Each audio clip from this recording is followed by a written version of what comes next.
Joined now by Admirals forward Patrick Saline, and back in the lineup tonight. It has to feel good to get back in against Rockford here this evening. Yeah, I mean, always good to be in the lineup, and I feel fine, so ready to go. You play in with Philip Forsberg tonight and Calle Yarncrook to start things off. You haven't played with the two of them before, have you? No, I think I've played with Calle a couple of times during the years growing up, but never played with two Swedes together over here. So hopefully we can have a good night and get a win. You mentioned growing up with Calle Yarncrook. Well, did you grow up with him, or was it again on these national teams when you were younger, or how long have you known him?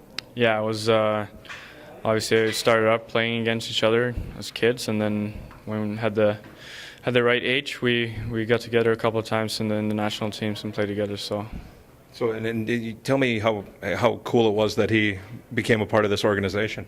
Yeah, I mean, obviously it's fun to get another good buddy here, and I was a little shocked in the beginning, but it's all smiles now. Yeah, he's certainly fit in pretty well. Yeah, I mean, obviously he's such a skilled player and fits in well with the team and all the guys, so he's great here. It's great. When you guys are all out there together, can you get an advantage being three Swedish players? Do you switch the language on anything? Can you call for pucks? Because I know there are some dirty tricks out there where guys call for pucks from the other team. So you get it? Can you maybe get through that a little bit? I mean, obviously it's easier for us to speak in our own language, so hopefully we can get maybe a little advantage of that, and hopefully we can make some plays out there. Does that happen a lot? Or has that happened? Have you been involved in that, where you maybe hollered at another Swedish player like that? You always try. Yeah. Sometimes it works, sometimes it doesn't, but you try a few little things out there sometimes. So. This team you're playing tonight, you handled them pretty well the last weekend, 8-3 and 6-2 down in their place, and we saw with Iowa on Wednesday that they came out firing. You got to imagine Rockford's going to come out firing after last weekend. Yeah, obviously we've been putting up a lot of goals against them the last two games, so they're going to be ready, and we have to be ready. We can't have the same start as we did Wednesday night game, and they're going to come full speed, and we have to be ready and play our game. You had this experience last year of trying to get into the playoffs towards the end of the season, this playoff push. I know it's not new necessarily for this team, but how difficult is it? How much of a grind is it to have every game mean so much?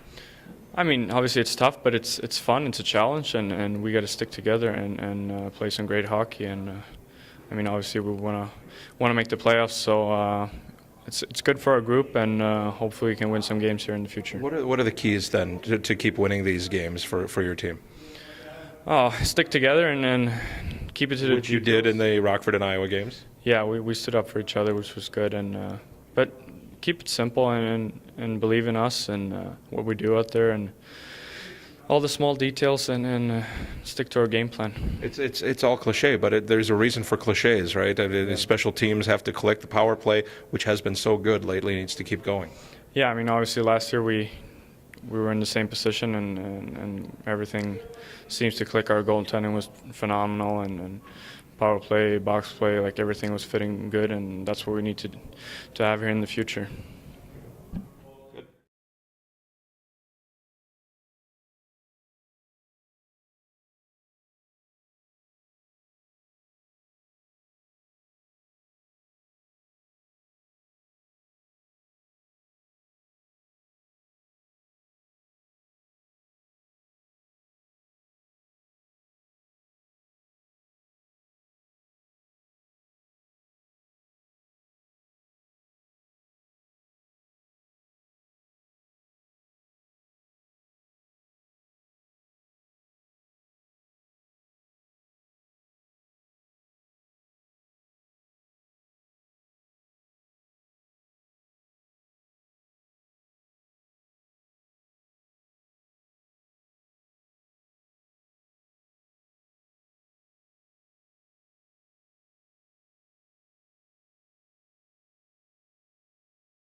Joined now by Admirals defenseman Scott Valentine, and I want to start for people that are listening, they can't hear this, but people on the video that are watching this, you're wearing a hat that says "For the Birds."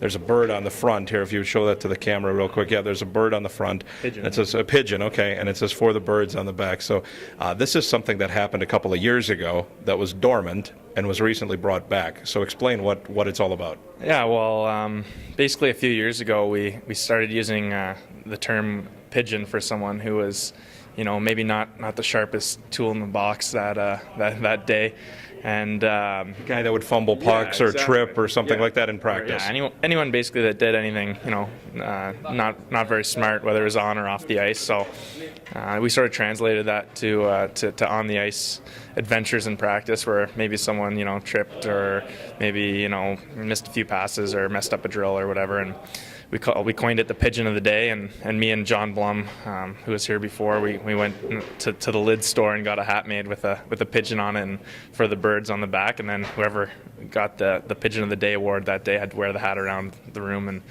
we used to put it on Twitter each day. Scott Ford would tweet who the winner was, but we sort of kept it in-house.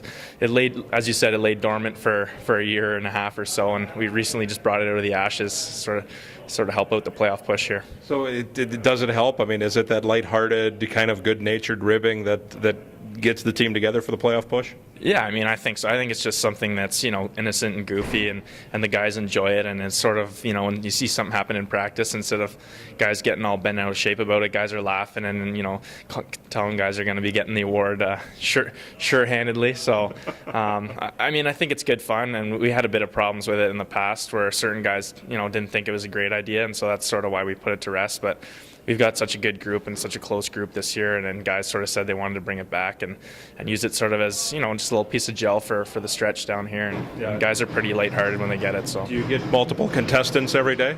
Yeah, I mean, there's a few guys that could probably get it every day, so we try and spread it out. I'm not going to name names, but there's a few guys that could be, regular recipients of it, but we try and spread the love. But as you're saying that, you're wearing it. Yeah, I got it today.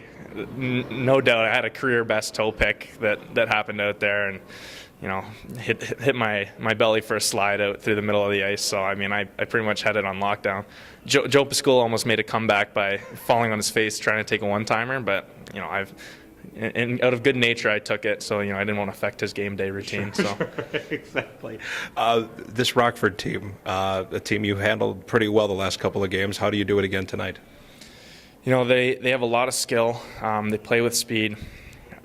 We have to make sure we're continuing to backtrack. I think that's what gave us success the past few games was against them, was coming back hard and playing a fast-paced game, not only offensively but defensively, so that we could turn pucks over and counterattack. And I think that's what gave us success against them. And we know they're going to come today. I mean, we beat them, pretty badly the two games last weekend, and they've just been sitting around sort of waiting for this game again. So they're going to be prepared, and we can't afford to have any letdowns like we did last game. I was going to say, the last game you didn't have the start that you wanted and started chasing the game. You played certainly better than the other team the last couple of periods, but that first one it kind of got away. Yeah, I mean, anytime you spot someone a 3-0 lead, a lot of times it doesn't matter how well you recover, it's tough to come back from. It allows them to play more of a defensive game and a smarter game when they have that 3-goal buffer.